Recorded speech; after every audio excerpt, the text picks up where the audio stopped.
So if you've been following my custom guitar build project, you know that I set out to see if I could build my own custom shop Telecaster style guitar that might just equal the Fender Custom Shop guitars that I've got here in the studio, but at a much lower cost and produced using fairly basic tools. Conclusion: yes, it can be done, taking care to purchase parts that will help simplify the build process and a little bit of patience when needing to learn some DIY techniques that you might not be familiar with. Now, if you haven't watched the series and this sort of thing interests you, begin at part 1, choosing the parts needed, and on to painting and relicking, and finally through to video 10A, my completed Telecaster style guitar build named Bluebird. And it goes head to head with my custom shop Telecasters. Hello viewer, my name's Stu. Please do check out the rest of my channel as it covers my return journey back to playing and recording guitar after a 40-year break. And if you enjoy the content, please do think about subscribing, hit the bell for notifications, like, share, and do comment below. And as always, a really big thank you for all those who take the time to be here. So in part 10B, in this final video of the series, I'm going to answer the various questions and comments I received over the months during the build project. And for those interested in building or perhaps modifying a guitar, you might find this very useful. So without further ado, question number 1. So the question was, because you've chosen to build a custom-made guitar, why choose a traditional Telecaster design? Well, my answer to this is the Fender Teles and Strats are my personal favourite design and my favourite guitar shape to play. And as they are a bolt-together format with numerous options and accessories readily available, it's a design perfect for building a guitar out of parts without the need for specialised tools and skills. Now, could I have designed and made an outlandish customised guitar? Sure. But for me personally, that's not really something that interests me. So, the second question I received: why did you choose a typical 3-piece alder body as opposed to a more exotic wood? So my answer to that is quite simple. I'm going to be painting the guitar, so using fancy and probably expensive looking timber would be pretty pointless and a needless expense. Also, alder is a good stable wood and it's favoured by Fender itself. It requires less preparation than open grain timbers, such as ash and mahogany for example, but a highly lacquered, fancy, exotic wood finish did cross my mind at the beginning. So number 3, how easy is it to get a good paint finish using spray cans, and how many do you actually need to do a guitar body? Well, the answer to that is, as long as good preparation, technique and quality materials are used and applied, then you can get a very good finish. Now, in regard to spraying the likes of sanding sealer, I found that one spray can was adequate when on a close grain wood, such as the alder I was using. Other woods such as ash or mahogany, which will require a grain filler, may need more coats and therefore a second spray can. And I'm talking about 400ml cans here. When it comes to a primer base coat and final colour coats, I needed 2 cans of each. Again, that's the 400ml tins. 2 cans of primer to get a good solid base and 2 cans of colour. And that's because I didn't want to be using the dregs at the bottom of the can, which is where you can get spitting and uneven pressure. So I was allowing myself a percentage of the spray can material that would not be used. Now, that might seem quite a waste to some of you, but it's one of the compromises when using spray cans to get a clean finish compared to a professional spray gun compressor setup. Now again, turning the spray can upside down to clear the nozzle in between coats does help stop clogging and spitting. So question number 4 that I got. Why have you chosen nitrocellulose paints and lacquers over much quicker and cheaper methods? Well, the answer is because I wanted a traditional feel to the guitar and a relic age look and finish.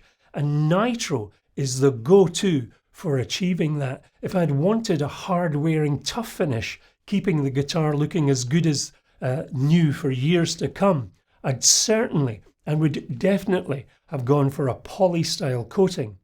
Nitro paint finishes, they do certainly have a look to them, and they do age and wear really nicely. Again, it's important to understand that nitro paints melt into each other, and so they do have a very different set of properties than other paint materials. So you should have an understanding of that before you attempt to use that stuff.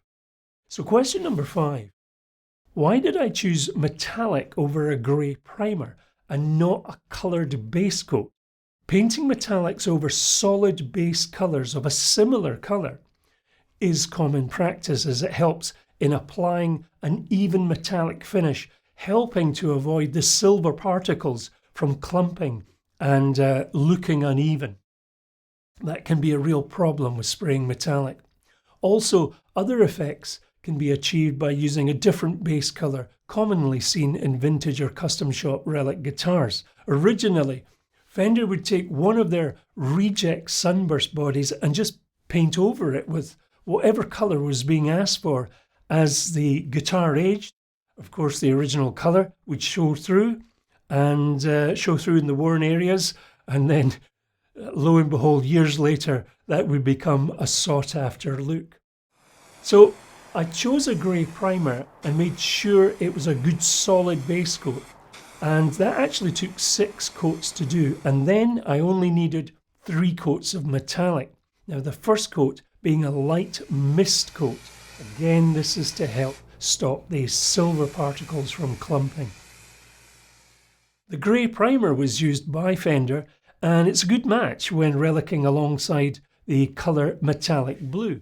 When you look at the relic edges, you can just see the grey helping to subtly highlight the worn edges. So number 6, the question was, why did you go for traditional Fender pickups and electrics? Well, my answer to that, I did consider various non-Fender pickups and toyed with the idea of a 4-way selector, but I preferred to stay with the traditional Telecaster layout. I chose Fender pickups that I don't have in any of my Fenders. That's both Telecasters and Stratocasters. So it was really just an opportunity to see how the Texas specials would, how they would fare. Now, if I had the option, I would have only bought one Texas special, but at the time of purchase, they only come in sets. However, I'm going to be replacing them, and I've just taken delivery of a different set, and more on that to follow. So number 7, the question was, my DIY skills are very limited. Do you think this type of project is out of my reach?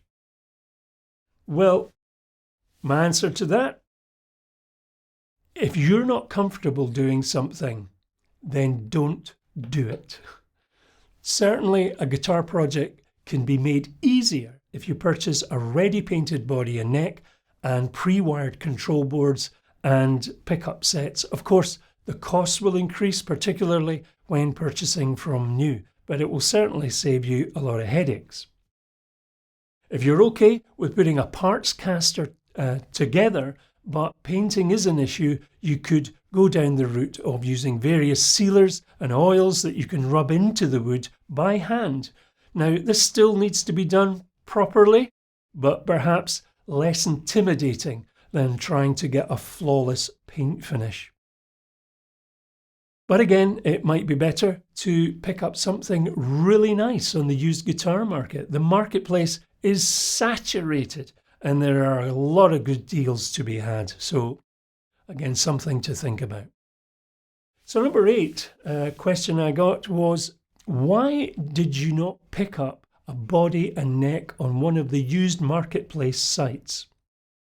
Well, my answer to that, I'll first of all preface that question by saying, yes, you can get some really good parts out there. However, buyer beware. You do need to take care that you are working with parts that are fit for purpose. Now, what do I mean by that? Well, the neck and body need to be a good fit. The neck pocket must be correct in its geometry, otherwise you're going to need to do some work in that area. For example, an incorrect geometry could mean that you need to remove excess wood, or you need to place shims between the neck and body pocket to get the neck to sit at the correct angle and height. Bridge placement alongside the scale length of the neck will have a bearing on string tension. Now, I'm not trying to be negative, but particularly if you're a guitar player who appreciates a fine playing instrument, you'll want to be sure that you understand those important areas if you're going to purchase parts from here and there. So number 9, the question was, I was thinking of buying a kit guitar sold on Amazon. What do you think? Well, my answer to that, I've never seen one other than on YouTube reviews, so all I can give is some pointers. Some of those kits are quite inexpensive, under £100 or dollars. And of course, you're not going to get high quality fittings for that price, but and you'll also find that you still need to paint and finish off the guitar. You could add another £50 to £100 or dollars and you can get a pre-painted guitar kit. But remember, it's going to need a good setup. Otherwise, it will play badly. It will likely have poor intonation, string binding, tuning issues, and possibly other neck-related issues. Now, if you have to get a luthier in a shop to set this up for you correctly, then the price of that kit guitar may have just increased by quite a lot. Here's how that I would look at it. These kits are fine if this is your first foray into building a guitar, and at the end of the day, if you can afford to dismiss it, if you don't like the results, then fair enough. But if your budget is tight and your finances are tight and you want a good playing instrument, I personally would steer you towards getting help from a guitar player that can help you purchase a suitable ready-made guitar, because at present there are certainly numerous guitars available on the second-hand market. So do think about that. So question 10, do you need special tools to relic the finish?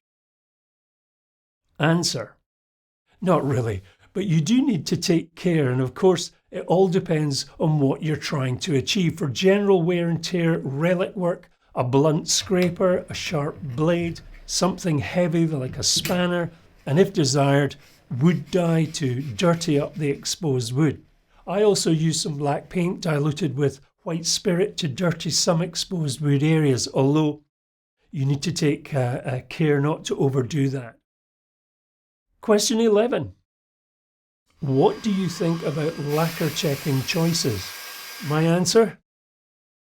As you can see, I used compressed air in spray cans, which I picked up for a few pounds. It all depends on what you want to achieve and what kind of lacquer finish it is that you want to check. Other methods are placing the guitar in a freezer, while more extreme methods would be to take a sharp knife edge and cut lines into the finish, not for the faint-hearted. Now, I was only looking for a subtle effect, which is what I got, and to some degree that is controllable, and certainly over time the cracking will develop on its own, and I'm quite happy for it to do that. And that brings me to question 12. Why did you use electric conductive paint instead of copper foil? Well, the answer, I don't really have any need to shield the electronics in any of my guitars due to the environment that I use them in. However, As this was a project build, I decided to apply the paint because it's easy to do and it kind of finishes off the look of the inside of the cavities. Now, I did mention this, that I saw some tests done with both paint and copper foil, and as long as the paint was mixed well and given up to 3 coats, it compared very well with the copper foil. The main thing to watch out for is flaking dry paint, causing electrical shorts, and again, tests showed that spraying a lacquer coat over the top of the paint helped solve that, and that without diminishing the shielding properties. So the result is, I have no earthing type issues with this guitar. It's very quiet. So that brings me to question 13. What for you is the most important parts on a Partscaster guitar? The guitar body and neck for me are the top consideration. Preferably, they should be a marriage of 2 parts, with the neck being fully dressed and the woods used should be stable, high quality wood products. Now the point being, if finishing the guitar body and neck yourself, that's where the time and effort is spent. You don't really want to be changing either of those parts again. This is your foundation. When it comes to everything else, all the fittings, these are easily interchangeable, and if you will, as your budget allows, you could swap out budget accessories for something better as finance permits. What you need to be careful of is where a cheaper part might have different fixings, particularly in the bridge plate area. The fixing holes can be different there, so you need to be aware of that. So question 14. Is there anything you regret doing with this guitar project? Well, my answer to that is, I don't think I would use the word regret, but I would certainly have chosen some different parts. And while I planned everything out well in advance, certainly the spray tins at 400 mils a can, it did not give as much coverage as I'd expected. So doubling up on the order was needed. So there we are, some of the questions that were asked.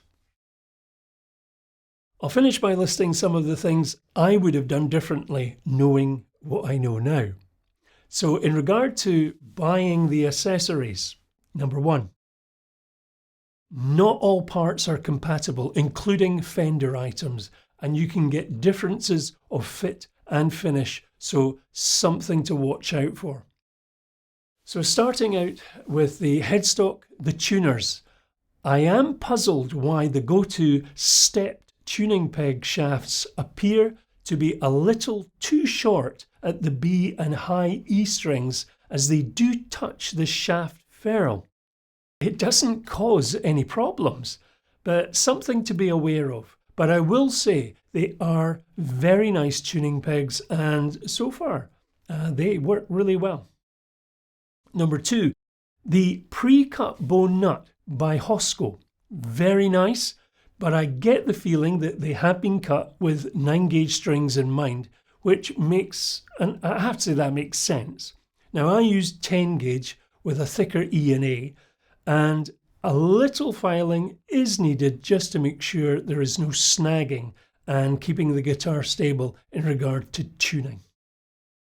Number 3, the inexpensive pickguards are great value, but I think they're a little more brittle, so care needs to be taken when screwing into place. It is actually quite easy to snap some of those edges.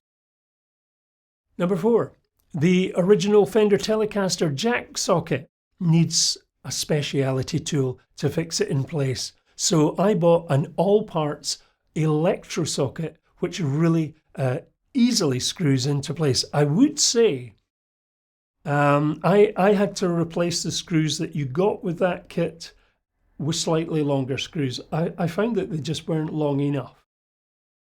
The vintage wax cloth style wiring, just to keep in with the vintage look of things, but I found it to be a pain when cutting the cloth back to tin the wire for soldering. So unless you're a purist, stock plastic coated wire is much easier to work with. Everything else was fine. In regard to the body and neck by Guitar Build UK, very nicely done. I had no issues when working with those parts, and all the pre-drilled holes were spot on. However, number one, I did need to drill out the connecting hole between the rear pickup and control plate cavity, as it was just too tight for the vintage wiring. Not a problem, easy to do, but needs to be checked before painting. Number two, the Fender style pickguard does show up the difference in body shape, notably where the horn of the cutout is. Here you see there is less body surface showing compared to the Fender guitars. No big deal, I just thought I'd mention it.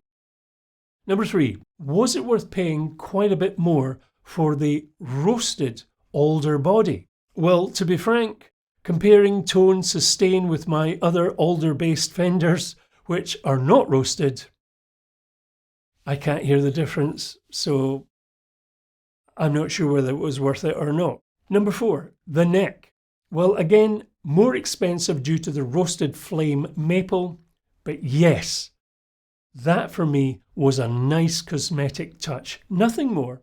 I also chose to have the truss rod adjustment at the headstock end as opposed to the guitar body end. There was actually no difference in price in choosing that option. But lovely neck, really love it, and I'm sure you'll agree with me, it does look good. In regard to painting, I would have preferred a non-metallic finish, but I just couldn't get that colour of blue in a straightforward finish in a spray tin. And yes, metallics and speciality finishes are a bit more tricky to apply well, and to be honest with you, I would rather have done that with a spray gun and compressor. Now, when sanding, I use both a dry sand and a wet sand approach. Now, the problem with wet sanding is when you have holes already drilled out in the body or neck. Despite locking the holes, water did actually ingress some areas of the wood and paint and damage the finish at the rear of the body furrows. Now, as this was a relic style job, well, I wasn't that bothered, but sealing holes is critical if you want a flawless finish. Now, conversely, you can purchase speciality sanding pads in different grades that they don't really clog and they do last a long time. However, they are quite expensive and they do tend to be used by those who build a lot of guitars. And finally, the sound. Any alterations coming? So I put my Fender Custom Shop Texas Specials into the guitar, and I will say they are good for certain tones, but I will be swapping them out for something just less edgy, and in that regard I've taken delivery of a new set of pickups and hope that they will be a better fit for what I require. More on that to follow. I should just add a wee caveat. It really does depend what kind of amplifier you're playing through and what kind of settings you're using. Because the Texas Specials sound really quite lovely, clean. So there you have it. Now, if you have any questions or you want to chip in regarding your own views and opinions, do message below, and of course, message me privately if you wish to do so. Please do think about subscribing. Hit the bell to get notifications, like and share. As always, it really does help the channel out. Do check out my channel playlists, which cover my journey back to playing and recording guitar after that 40-year break, and I've got lots of equipment reviews there as I seek out the gear that I use in recording. I'm sure some of you will find those interesting. So whether you're a newcomer, an ongoing player, or like me, an old hand returning to guitar playing, I always take time to engage with folks who take time to comment. So until next time, the journey continues. Do take care.